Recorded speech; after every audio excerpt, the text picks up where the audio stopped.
전능하사 천지를 만드신 하나님 아버지를 내가 믿사오며 그 외아들 우리 주 예수 그리스도를 믿사오니 이는 성령으로 잉태하사 동정녀 마리아에게 나으시고 본디오 빌라도에게 고난을 받으사 십자가에 못 박혀 죽으시고 장사한 뒤 사흘 만에 죽은 자 가운데서 다시 살아나시며 하늘에 오르사 전능하신 하나님 우편에 앉아 계시다가 저희로서 산자와 죽은 자를 심판하러 오시리라. 성령을 믿사오며 거룩한 공예와 성도가 서로 교통하는 것과 죄를 사하여 주시는 것과 몸이 다시 사는 것과 영원히 사는 것을 믿사옵나이다. 아멘.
우리가 믿는 우리의 사도시며 내 제사장이신 예수를 깊이 생각하라.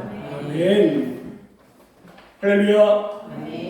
오늘도 살아 역사하시는 하나님이 우리 가운데 함께 하심을 믿습니다. 아멘. 특별히 사순절의 시간을 보내고 있는 우리의 삶 속에 우리의 가정과 우리의 직장과 주신 기업 위에 하나님의 놀라운 은혜와 사랑이 충만한 한 주간이 되시기를 주의 이름으로 간절히 축원합니다. 이번 주가 이제 사순절의 세 번째 주간입니다. 지난번에도 말씀드렸던 것처럼 이 사순절은 무엇보다도 누구를 깊이 생각하는 주간입니까? 예수 그리스도입니다. 예수 그리스도의 십자가, 예수 그리스도의 죽으심, 왜 그분이 이 땅에 오셨으며 왜 십자가를 질 수밖에 없었는지를 예수님을 깊이 묵상하고 생각하는 주간이 이 사순절 주간입니다. 이제 한 주 한 주 지나갈 때마다 주님의 그 십자가의 고난이 다가오고 그 고난 그 건너편에는 주의 부활이 기다리고 있습니다.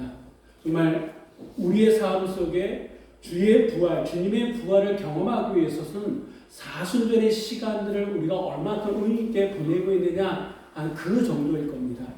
바라옵기는 이번 사순절 세 번째 주간이 어느 때보다도 더 예수 그리스도를 깊이 묵상함으로 말미암아 주님의 은혜가 충분히 우리의 삶 속에 스며드는, 우리의 삶 속에 함께하는 은혜의 한 주간이 되시기를 다시 한번 주의 이름으로 간절히 축원합니다. 여러분, 오늘 이 본문에 있는 이 히브리서는요, AD 60년대 후반에 쓰여졌다라고 보통 얘기합니다. 이 당시 초대교회는 유대교에서 개종해서 기독교인으로 이렇게 개종된 사람들이 참 많았습니다. 이 당시에는, 이 초대교회 당시에는요, 기독교인은 소수였고 유대인들이 다수였습니다. 뿐만 아니라 이 기독교인들은요, 유대교인뿐만 아니라 로마 사람들에 의해서도 많은 핍박을 당하고 있을 때입니다. 단 한 가지, 예수 믿는다라고 하는 그 한 가지 이유 때문에 다수인 유대교인들에게 의해서 또 권력을 가지고 있었던 로마 사람들에 의해서 핍박을 받고 있었던 사람들이 이 기독교인들이다라고 하는 거예요. 그 핍박이 얼마나 심했냐 하면 유대교로 개종하는 사람들이 늘어났고 아예 기독교를 배교하고 떠나버린 사람들도 많았다라고 하는 거예요. 여러분 가운데 아시는 분은 아시겠습니다만 이 로마 사람들이 이 기독교인들을 어느 정도로 박해 있습니까?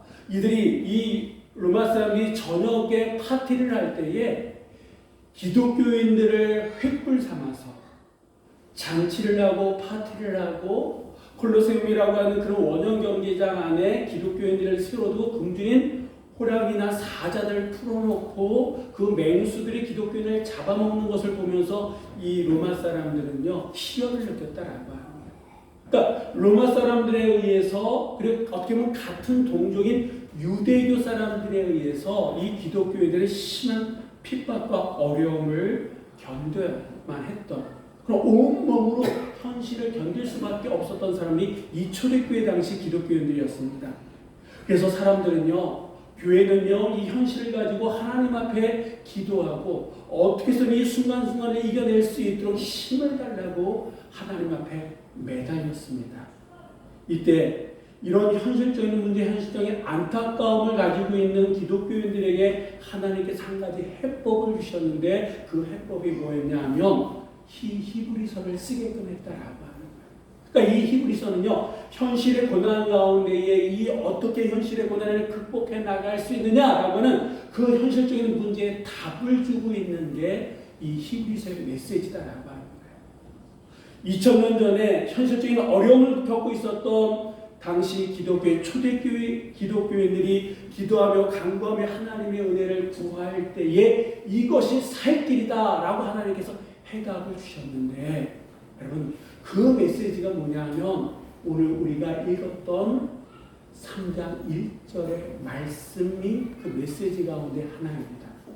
우리 한번 다 같이 3장 1절의 말씀 한번 다 같이 읽어보도록 하겠습니다. 그러므로 함께 하늘의 부르심을 받은 거룩한 형제들아 우리가 믿는 도리의 사도이시며 대제사장이신 예수를 깊이 생각하라.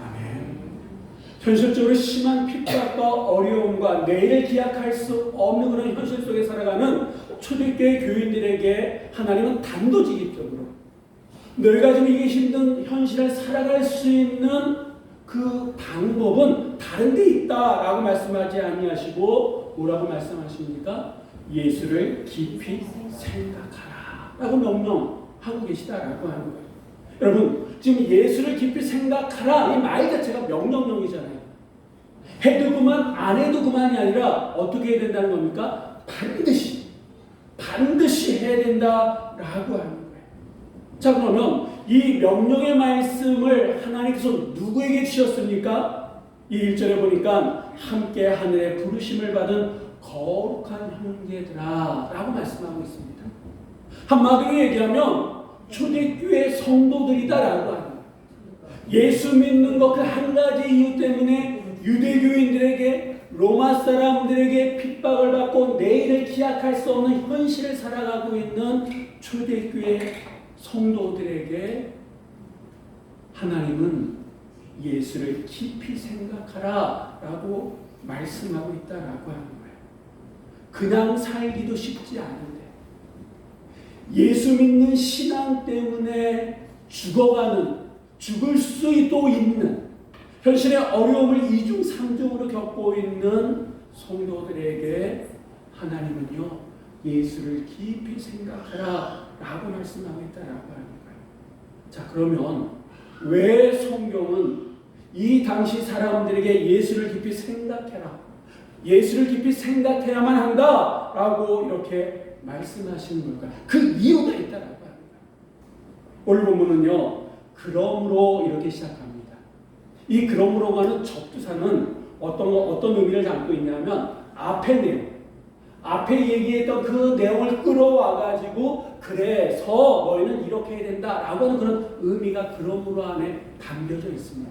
그러면 이 그러므로가 의미하는 게 뭐냐? 이 3장 앞절에 있는 그 내용인데 자 한번 히브리서 2장 18절의 말씀을 한번 다 같이 읽어보도록 하겠습니다. 그가 시험을 받아 고난을 당하셨은즉 시험 받는 자들을 능히 도우실 수 있느니라. 아멘. 성경은요 왜 초대교회 교인들에게 예수를 깊이 생각해야 되냐? 그 이유를 한마디로 얘기합니다. 도울 수 있기 때문에. 누가? 그 예수가. 너희들이 깊이 생각해야 될 그 예수가 너희보다 먼저 고난과 어려움과 심지어는 목숨의 위협까지 당했고 심지어는 죽었다 이 말이에요. 근데 그 돌아가신 그분 그리고 다시 부활하신 그분이 너희들의 능히 얼마든지 도울 수 있기 때문에 지금 너희가 해야 될 일은 무엇이냐? 예수를 깊이 생각해야 된다라고 지금 말씀하고 있습니다. 현실은 힘듭니다. 현실을 견뎌내야 돼요.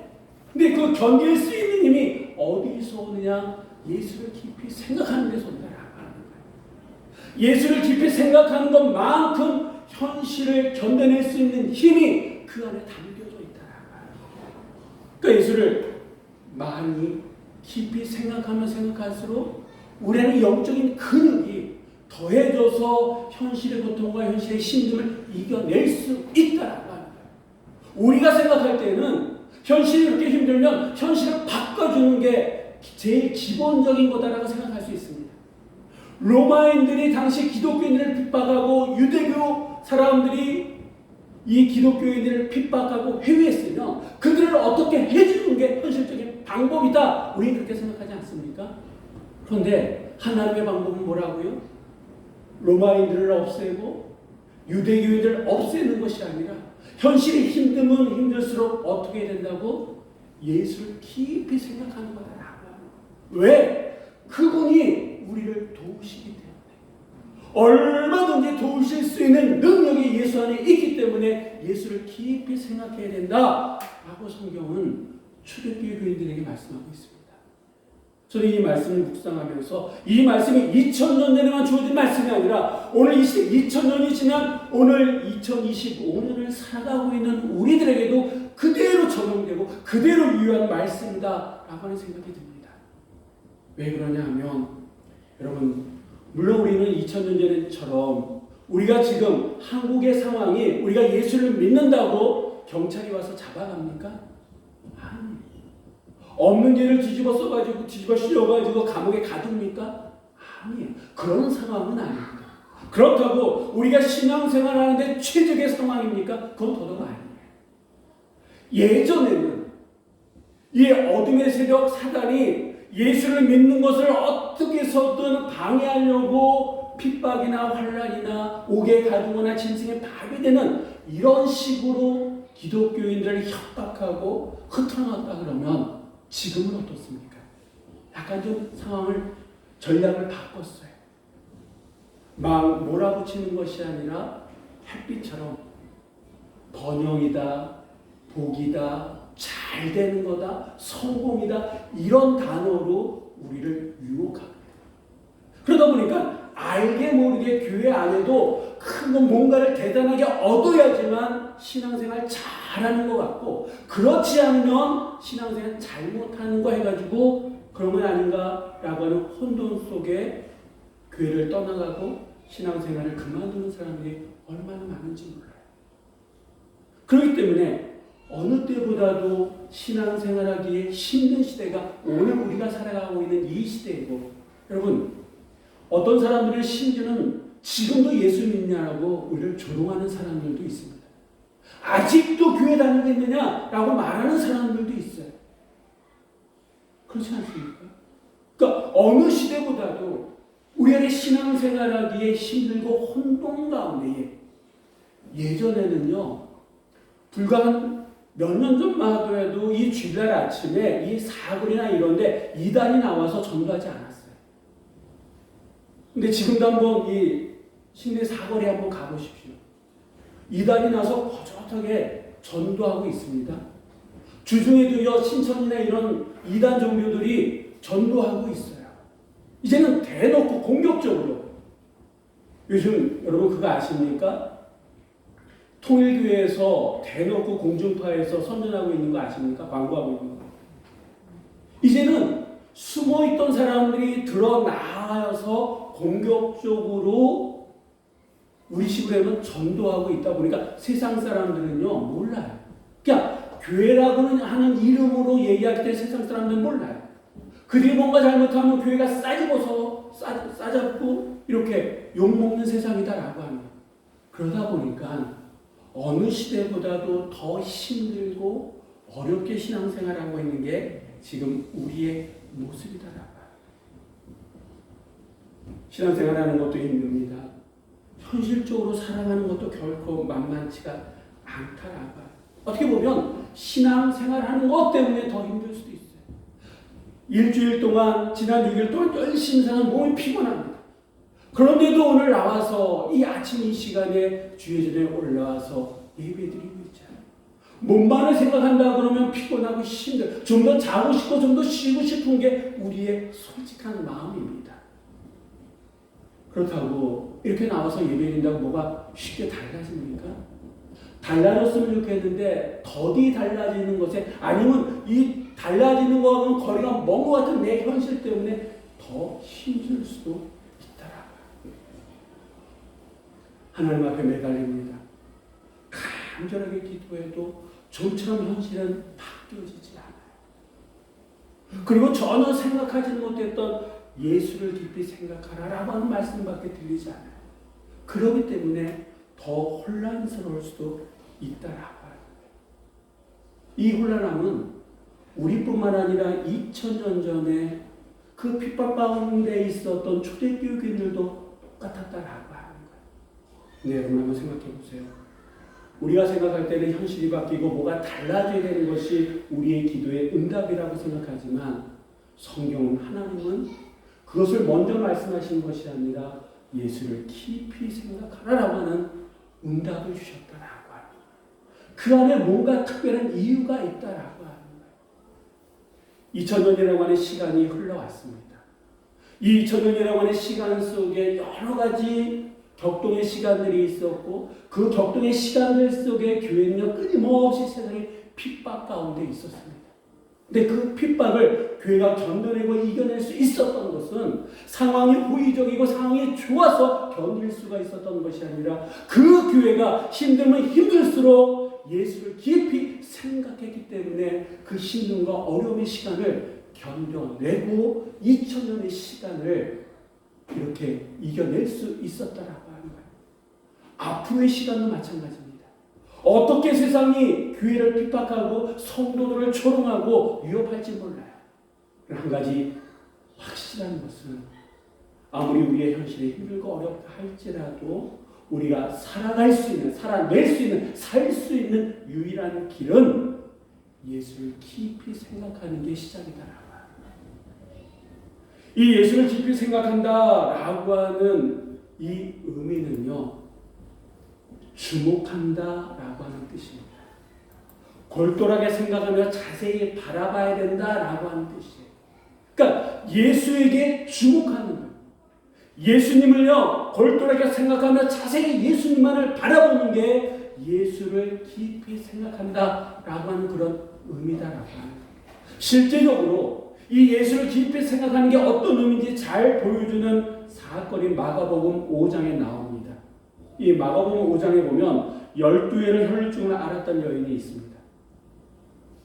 그 병으로 인해서 이 여인은 모든 것을 다 잃었던 여인이에요. 어느 순간서부터 이 여인은요, 누구를 깊이 생각하기 시작했습니까? 예수님을 깊이 생각하기 시작했다라고 해요. 이전에는 보이지 않았던 것이 이제 보이기 시작합니다. 어떻게 하면 내가 날 수 있는 그 방법이 떠오르기 시작합니다. 예수님을 깊이 생각하면 생각할수록 그 길이 보이고 출구가 보였다라고 하는 거예요. 그래서 어떻게 했습니까? 아무도 생각하지 못했던 방법. 예수님, 다른 사람은 몰래 예수님의 뒤쪽으로 가게 됩니다. 그리고 그 옷자락. 예수님의 옷자락을 만지면 내가 나을 수 있다라고 하는 것을 보게 되었다라고 합니다. 이전에는 용한 의사, 뛰어난 의사들이 나를 고쳐줄 거라고 생각했지만 어느 순간서부터 예수를 깊이 생각하는 순간 예수님의 그 옷자락만이라도 내가 만질 수만 있다 그러면 내가 나을 수 있다 라고 확신이 주어졌다라고 합니다. 그리고 어떻게 했습니까? 그는 용기를 내고 군중의 그 사이를 비집고 들어가서 예수님의 뒤편에서 예수님의 옷자를 만지는 순간 그의 혈루의 근원이 마르지 않았습니까? 여러분, 예수를 깊이 생각한다는 것은 이런 거예요. 이전에는 방법이 어떤 출구가 보이지 않았는데 예수를 깊이 생각하면 생각할수록 어둠 속에 한 점의 빛이 비춰지게 되고 그 빛을 통해서 길이 보인다라고 하는 거예요. 여러분, 지금 앞이 보이지 않습니까? 사방 어디 나를 도울 수 있는 도움의 손길이 보이지 않습니까? 지금이다. 지금 바로 내가 예수를 깊이 생각할 때, 그 예수님에 대해서 주목하고 예수님에 대해서 골똘히 생각하고 자세히 바라볼 때에 나를 도울 수 있는, 나를 구할 수 있는 그 도움의 손길이 우리에게 주어지게 될 줄 믿으시기 바랍니다. 예수를 깊이 생각함으로 예수를 더 많이 아시기를 주의 이름으로 부탁하게 됩니다. 예수를 깊이 생각함으로 예수님을 더 많이 사랑하시는 여러분이 되시기를 주의 이름으로 부탁을 드립니다. 예수님을 깊이 생각함으로 예수님을 더 많이 닮아가는 삶을 살아갈 수 있는 여러분 모두가 되시기를 주의 이름으로 간절히 축원합니다. 그렇다 그러면 우리가 이렇게 깊이 생각해야 될 예수님은 어떤 분이냐?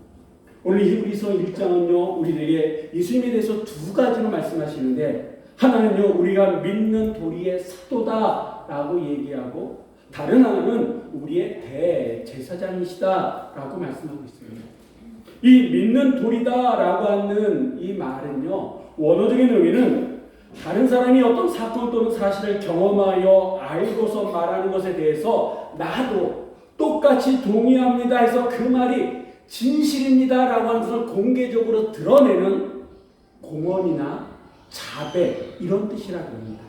그러니까 다시 얘기하면 이 믿는 도리다 라고 하는 것은 우리 모든 성도들이 모두 일치하게 공개적으로 똑같이 신앙을 고백하는 행위, 이 말이에요. 그러니까 믿는 도리는 쉽게 얘기하면 신앙 고백이다라고 합니다. 그러니까 예수님은 어떤 분입니까? 우리의 신앙 고백을 받으시는 사도, 이런 뜻이 됩니다. 오늘 우리가 예배 가운데에 사도신경으로 신앙을 고백하지 않았습니까? 근데 우리는 이 고백 여기서 멈춰서는 안 된다라고 합니다. 이 고백에서 한 걸음 더 나아가서 우리의 삶 속에서 그 고백을 이뤄 나가는 삶을 살아가야 된다라고 합니다. 베드로는 멋있게 예수님을 고백했어요. 주는 그리스도시요 살아계신 하나님의 아들이십니다 라고 고백하지 않았습니까? 그런데 그는 결정적인 순간에 누구 뜻대로 했습니까? 자기 뜻대로 했잖아요. 살고자 예수님을 3번 부인하는 자기 뜻, 자기 옳은 대로 하지 않았습니까? 여러분, 우리는 고백을 넘어서 하나님의 뜻을 이루어가는, 내 뜻이 아니라 하나님의 뜻을 이루어가는 삶의 모습을 통해서 우리 고백을 증명해야 될 사람들이 바로 성도인 줄 믿습니다. 현대 그리스도인들을 풍자하는 내용 가운데 하나는요, 예수를 깊이 생각하는 사람들이 아니라 예수를 잘 이용하는 사람들이다, 이렇게 풍자하는 내용이 있다고 합니다. 여러분, 이 말에 대해서 어떻게 생각하십니까? 무슨 말이냐 하면, 예수를 믿는다고 하지만 기독교 신앙이라고 하는 게 나에게 줄 수 있는 것이 무엇인가를 먼저 생각한다라고 하는 거예요. 복음이 얼마나 내 마음을 평안하게 해주는가를 먼저 생각한다라고 하는 거예요. 예수가 내게 줄 수 있는 것이 무엇인지, 신앙생활이 나에게 줄 수 있는 것, 나에게 어떤 유익을 줄 수 있느냐라고 하는 것을 먼저 생각하는 사람들이 누구다? 요즘 현대 그리스도인들이다 라고 하는 거예요. 그러다 보니까 오랫동안 오랜 시간 신앙생활을 하고 있지만 예수 생명이나 복음과 구원의 감격을 잃어버린 채 때가 되면 왔다 갔다 하는 시계추 같은 그리스도인들, 현대 기독교인들이 점점 많아지고 있다. 그렇다 그러면 여러분들은 어떠십니까? 우리가 신앙을 고백하고 있는데 그 신앙에 걸맞는 삶을 통해서 하나님의 영광을 나타내고 있습니까? 아니면 고백으로, 아니면 듣는 것으로 끝나고 있습니까? 예수님은 어떤 분이시냐?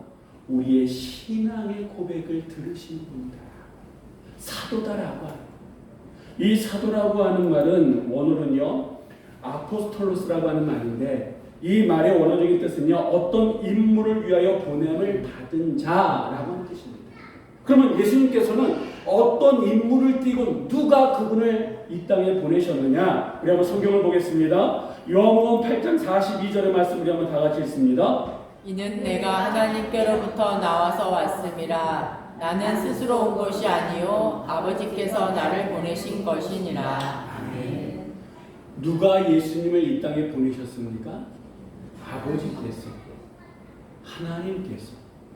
하나님께서 당신의 뜻을 이루시고자 우리를 구원하시고자 오늘 이 히브리서 기자가 얘기하는 이 말로 한다 그러면 우리의 신앙 고백을 받으시고자 이 땅에 보내심을 받은 자가 누굽니까? 예수님이다라고 하는 거예요. 신앙의 고백을 받기 위해서 우리의 신앙의 고백을 받기 위해서 이 땅에 오신 분이 예수 그리스도다라고 하는 거예요. 그런데 이분은 보내셨을 뿐만 아니라 보냄을 받았을 뿐만 아니라 이 땅에 살면서 당신의 자녀들을 보낸 분이기도 하다라고 하는 거예요. 한번 말씀을 보겠습니다. 요한복음 20장 21절의 말씀을 다 같이 읽겠습니다. 예수께서 또 이르시되 너희에게 평강이 있을지어다. 아버지께서 나를 보내신 것 같이 나도 너희를 보내노라. 아멘. 아버지께서 나를 보내신 것 같이 나도 너희를 보내노라. 여러분 너희가 누굴까요? 오늘 이 자리에 앉아있는 우리다라고 하는 거예요. 우리 주님은요 하나님께서 당신을 보내신 것처럼 우리를 보내기를 원하고 계시다. 어디로? 하나님께서 당신을 저 하늘 보좌에서 이 땅에 보내신 것처럼 주님은 우리를 세상 가운데로 보내기 원하신다라고 하는 거예요. 왜? 너희에게 평강이 있을지어다. 평강을 잃어버린 자들에게 평강을 전하는 메신저로 우리를 보내길 원하신다라고 하는 거예요. 지금도 현실의 힘듦과 어려움 가운데 허덕이는 자들에게 그리스도께서 주시는 세상이 줄 수도 알 수도 없는 그 평강, 평안을 증거하기 위해서 전하기 위해서 우리 한 사람 한 사람을 보내기 원하신다라고 하는 거예요. 이 얘기는 이번 사순절의 시간 속에서 우리는 세상 속에 들어가서 주님께서 보내시는 이 메시지 너희에게 평강이 있을지어다 평강의 메신저가 되어져야 될 줄 믿습니다. 네. 또 우리 주님은 어떤 분이십니까? 우리의 대제사장이 되신다라고 오늘 본문은 우리에게 말씀하고 있습니다. 이 구약 성경에 보면 이 대제사장의 역할이 있습니다.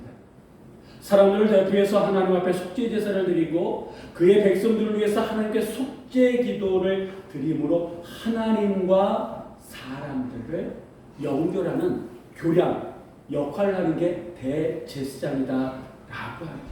또 우리 주님께서는요 하나님의 말씀을 인간들에게 전달하고 인간들의 기도, 인간들의 간구를 고백을 누구에게 전해드립니까? 하나님께. 그럼 교량 역할, 다리 역할을 하시는 분이 우리 주님이시다라고 합니다. 그렇기 때문에 우리가 힘들고 어려운 상황 속에서 예수의 이름으로 기도할 때 그 기도는 땅에 떨어지는 것이 아니라 하나님께서 받으시는데 예수님께서 받으셔서 하나님께 올려드린다라고. 그래서 우리의 기도는 그냥 땅에 떨어지는 기도가 없다라고. 왜? 주님께서 살아계시대. 주님의 그 역할을 감당하기 위해서 이 땅에 오셨고 이 땅에서 십자가를 지심으로 말미암아 우리를 구원해 주셨다라고 하는 겁니다. 그러므로 이번 사순절을 보내면서 우리는 누군가를 하나님과 연결해 주는 역할이 우리 안에 있다. 하나님 곁을 떠난 자, 신앙생활에서 멀어진 자, 내 주변에 가까이 있는 사람들, 아직도 예수를 모르고 하나님을 모르고 살아가는 사람들이 있잖아요. 살아있지만 실제로는 죽어가는 자들이 있지 않습니까? 그들에게 누구를 전해야 되느냐? 예수를 전하고 하나님을 전함으로 말미암아 그들과 하나님을 연결해 줄 수 있는 그 역할이 누구에게 있는 거예요? 나에게 있다. 때로는 그 역할을 감당할 때에 여러분 속이 상할 수도 있습니다. 자존심이 상할 수도 있습니다. 손해볼 수도 있습니다. 그런데 내가 하지 않으면 그 사람 그렇게 죽어간다라. 그냥 그렇게 병들어간다라. 주님께서 이 땅에 오신 목적이 나를 구원하시기 위해서 십자가에 달려 돌아가셨던 것처럼, 심한 고통을 당하셨던 것처럼, 이제는 내가 그 역할을 감당할 때에 주님께서 웃으시고, 주님께서 웃으시면 누가 웃을 수 있습니까? 나도 웃을 수 있다라. 우리의 가정이 웃을 수 있다라. 내가 사랑하는 사람이 웃을 수 있다라. 제가 처음 신앙생활할 때는 저희 가정은 그 누구도 믿는 사람이 없었습니다. 제가 신학교에 들어갔을 때 저희 아버님은 심하게 반대하셨습니다.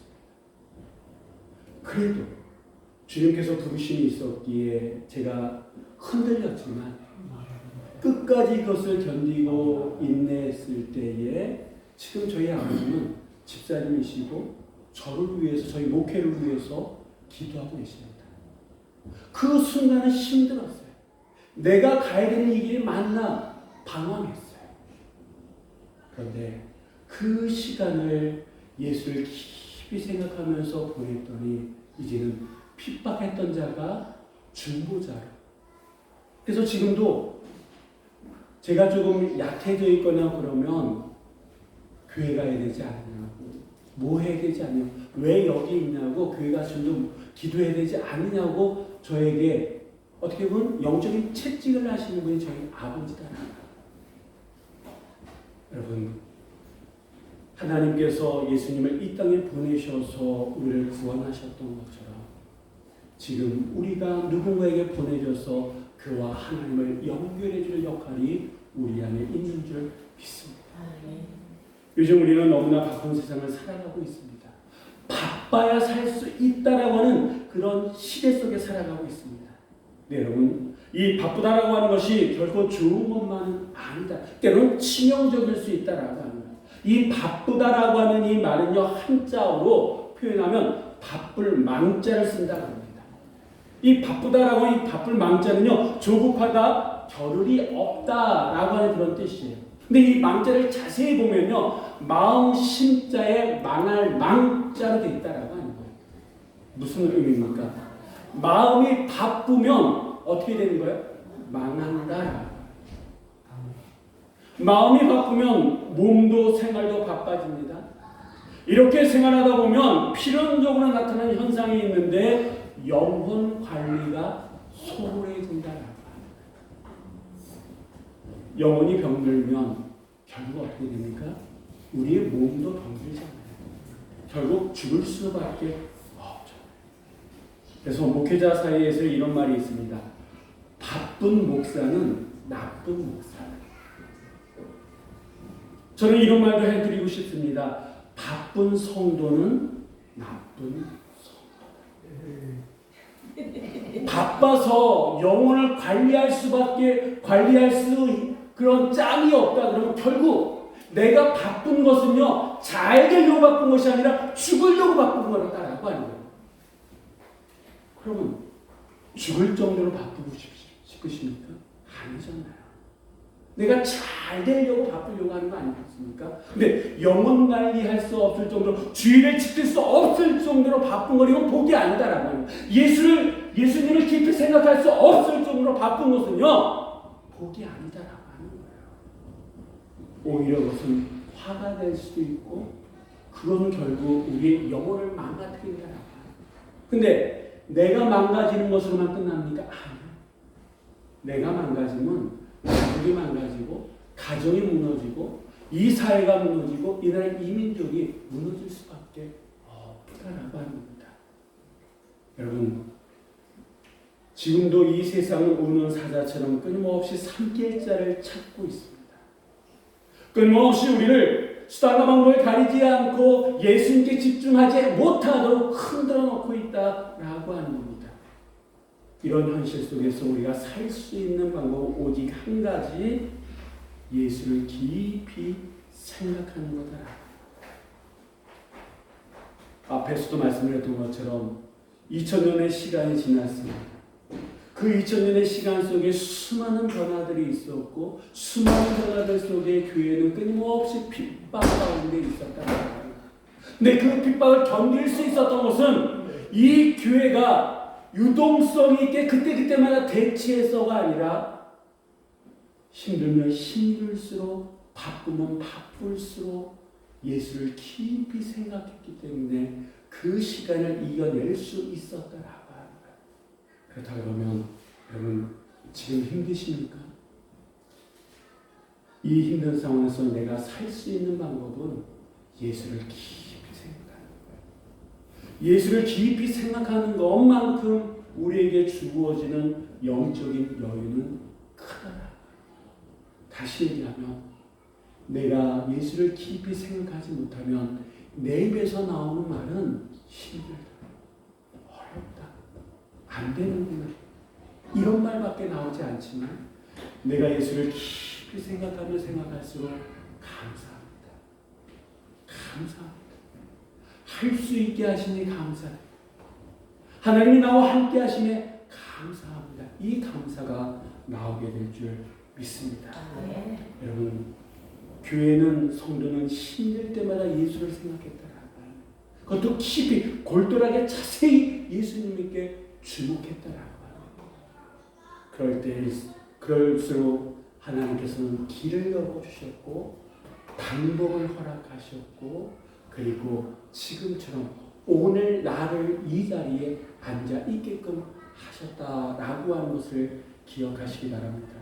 그래서 우리는 아무리 바빠도 아니 바쁘기 때문에 우리는 더더욱 믿음의 도리의 사도가 되시는 대제사장이신 예수 그리스도를 깊이 생각해야 될 줄 믿습니다.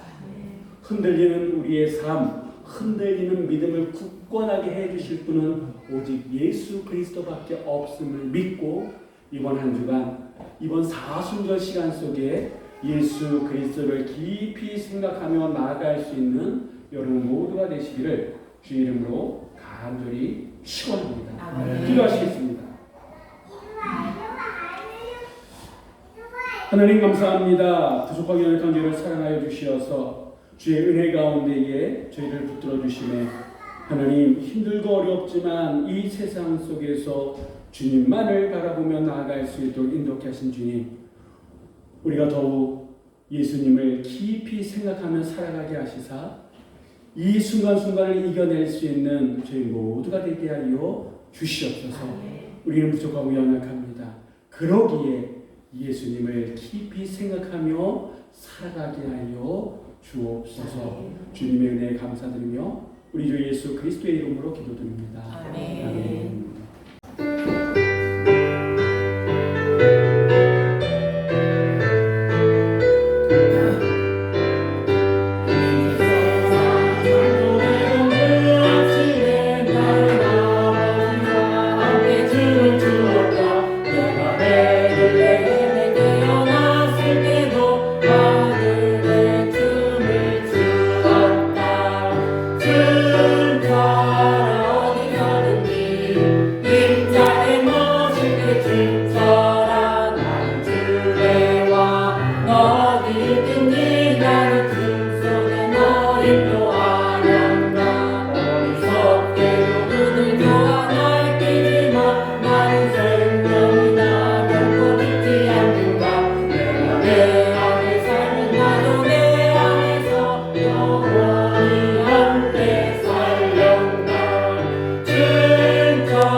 지금은 교회의 머리가 되시며 믿는 도리의 사도시며 대제사장이 되시는 우리 주 예수 그리스도의 은혜와 부족하고 연약한 우리를 하늘의 부르심을 받은 거룩한 형제로 삼아주신 하나님 아버지의 사랑하심과 지금도 우리와 함께 하시고 살아계셔서 우리가 예수 그리스도를 깊이 생각할 수 있도록 끊임없이 인도해 주시는 성령님의 감동과 교통 충만하심이 주님의 은혜로 이번 주도 일상의 삶 속에서 예수 그리스도를 깊이 생각하며 살아갈 것을 결단하는 은린교회 오늘께 모든 성도들과 저들의 가정과 저들의 직장과 저들에게 주신 기업과 그리고 사랑하는 모든 이들과 특별히 태중의 아이와 태열매를 위해 준비하는 오정은 자매와 이 자리에 있는 어린이들과 청년들과 그리고 장년들 오늘 이 자리에 함께하지 못한 우리의 사랑하는 이들과 이 나라의 민족 이 땅의 모든 교회 위에 지금부터 영원까지 늘 항상 함께하여 주옵기를 간절히 축원하옵나이다.